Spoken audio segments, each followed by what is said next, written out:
My husband mocked our union at a luxury company dinner, told his friends I wasn't on his level.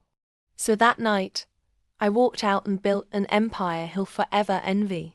That night, the chandeliers dripped gold and the waiters glided like ghosts. We were at a luxury dinner, my husband, his friends and me. The decorative wife he paraded like a fine watch. They laughed about investments, yachts, and private jets. I sipped my champagne, smiled politely, until his voice cut through the laughter. I doubt our sham of a marriage will survive another year, he said, swirling his wine. She's not on my level. They roared with laughter. He didn't notice I'd gone silent. He didn't notice when I excused myself, gracefully, as always. He didn't notice the moment his empire started to crack. I walked out that night and never went back. No scene, no tears.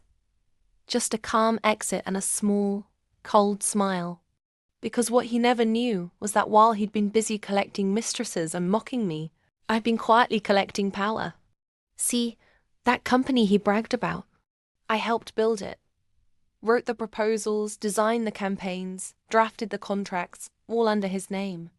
And because he never bothered to understand the boring legal stuff, he signed everything I handed him, including one tiny clause that gave me ownership of half the intellectual property. So when I left, I didn't leave empty-handed. I left with rights, access, and the one weapon no man like him expects: competence. Within a year, I launched my company. Same field, better ethics, sharper strategy. His clients noticed. One by one, they jumped ship. Investors followed. My brand was everywhere. The woman who rose from her husband's shadow to become the light. He tried to sue. The courts laughed. Turns out the documents he'd signed over dinner 3 years ago, the ones I'd drawn up for tax purposes, they made me a silent co-founder. He was fighting me with my own signature.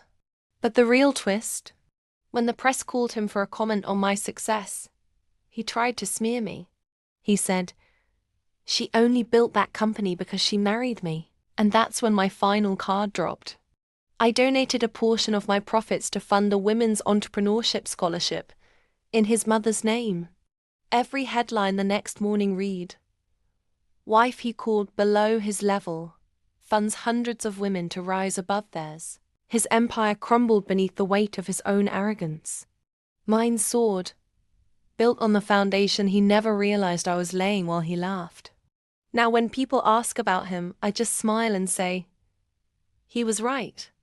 Our marriage didn't survive another year. But my empire did. If you loved that twist, the silent revenge that burns brighter than rage, hit subscribe. Because on this channel, we don't cry over betrayal. We turn it into power. Stay tuned for more stories where the underestimated rise and the arrogant fall.